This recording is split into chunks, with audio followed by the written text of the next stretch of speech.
Welcome to this explainer. Today, we're diving straight into a fascinating concept called the strategic wrist. We're going to completely decode how commanding young professionals are using specific, entry-level luxury watches to do a whole lot more than just check the time.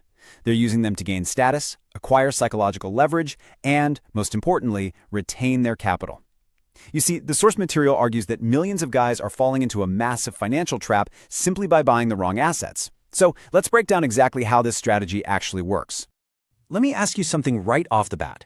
Are you wearing a watch to actually tell time, or to tell the world that your time is expensive? It's a critical distinction.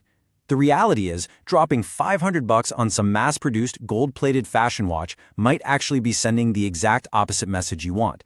It practically signals a lack of financial literacy. I mean, think about it. If you literally just need to know what time it is, your iPhone does that perfectly, and it does it for free. According to the strategy we're looking at today, every single second that ticks by on a poorly chosen asset is just money lost. To really unpack this, we're going to climb what you might call a ladder of horological arbitrage. Basically, we're looking at how to play the luxury watch market to your absolute financial advantage. We'll be hitting 5 key steps: the gateway reality check, the insider flex, neo-vintage arbitrage, spec sheet disruption, and finally, the liquidity shield. Let's get right into it. All right, step 1, the gateway reality check. Okay, so if you want to understand true luxury, your journey actually starts exactly where the fashion brands end. Take that $500 fashion watch we just talked about. The absolute second you walk out of the store, boom, its value plummets. It's essentially a depreciating illusion. But take that exact same $500 and you could acquire a Seiko or a Hamilton automatic. The strategy here points out that making this switch secures a self-made asset, one that retains its value and respects genuine engineering. It quietly signals to mentors and established investors that you respect history, you understand true mechanics, and most importantly, you make highly calculated spending choices. Moving right along to step 2, the insider flex. So you're ready to bridge the gap from a smart beginner to an elite insider. This naturally requires a step up in capital, right into that $3,500 to $4,500 sweet spot.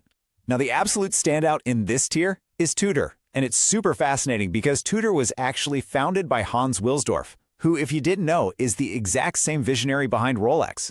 By allocating your capital here, you're securing flawless Swiss chronometer architecture and that elite Rolex DNA, but you completely bypass those crazy artificial gray market markups. It's the ultimate if you know piece. It's a quiet, confident flex that proves to the room you understand sheer value optimization.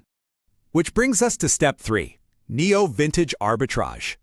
Now, what if you don't actually want to buy brand new? Well, there's this massive hidden loophole in the market known as neo-vintage arbitrage.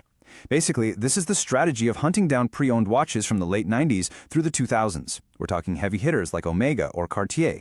Why? Because their depreciation curves have completely flattened out. By entering the specific market, you let the original buyer take that massive initial financial hit. You get to wear a Hollywood-level masterpiece on your wrist for years, and then you can very often turn around and sell it for exactly what you paid for it. You are essentially wearing a world-class status symbol for free. How cool is that? Next up, step 4, spec sheet disruption.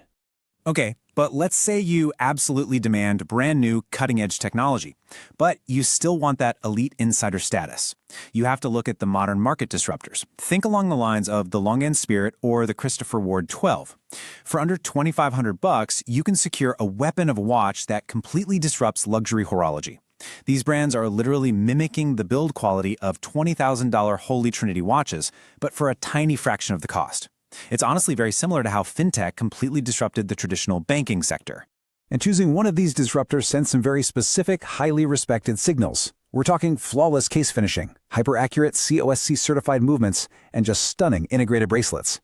Rocking a watch with these kind of massive specifications tells your peers, especially if you're in fast-paced sectors like tech or finance, that you didn't just blindly follow the uneducated crowd. No, it communicates pure analytical intelligence. It proves you did the research, you verified the manufacturing, you ran the numbers, and you made a calculated executive decision. And finally, we reach step 5, the liquidity shield. Eventually, every ambitious wealth builder wants to step into the ultimate arena. We're talking the peak of entry-level luxury, sitting right in that $6,000 to $8,000 tier. This is where you unlock the absolute heavyweights, like an entry-level stainless steel Rolex or a classic Cartier Santos. For a young professional, successfully crossing this threshold is a massive, massive milestone. Because at this level, your watch totally transcends fashion. It literally becomes a global, wearable currency. Think about it. Whether you're standing in New York, London, or Tokyo, a steel Rolex can be liquidated for hard cash within about an hour. It acts as a literal shield for your capital, signaling absolute financial stability to venture capitalists or high-value clients. But, and this is a huge but, the source material warns of a very dangerous trap here. If you drain your bank account and spend your very last dollar just to step into this tier and look wealthy, while leaving your actual investment portfolio empty, well then you've completely missed the point and basically ruined your financial momentum. So, looking at the entire arsenal we've just mapped out, you can clearly see how each of these tiers serves a very distinct strategic purpose. From the gateway reality check signaling that you respect true engineering, all the way up to the liquidity shield signaling unshakable financial stability. Each level gives you specific psychological leverage in high-stakes environments, completely based on its price point and the primary signal it broadcasts to the world. All right, let's get real for a second and pause the luxury eye candy. Before we wrap this up, it is absolutely vital to ground this whole strategy in reality. There's a fundamental equation of wealth we have to talk about. Buying an $8,000 watch means absolutely nothing if you don't have $80,000 compounding quietly in the background. A luxury watch is a beautiful asset for sure, but is only a reflection of your wealth. It is never, ever the foundation. Because at the end of the day, true luxury is really about how your money works for you while you're sleeping. To actually master this lifestyle, you have to stop focusing exclusively on the assets you wear on your wrist and start building the unstoppable financial engine that automatically pays for them. It's all about knowing how to take small amounts of capital and turn them into a massive self-sustaining structure. Which leaves us with one final absolutely crucial question to think about. Every single second ticks away. Is your money working for you while you sleep? That sweeping second hand on a mechanical dial shouldn't just be a pretty accessory. It should serve as an urgent daily reminder that time is your most scarce and non-renewable resource. So master the power of compounding. Don't just settle for the illusion of wealth. Use your time to build a foundation that makes you completely unshakable. Thank you so much for joining me on this explainer, and I'll catch you in the next one.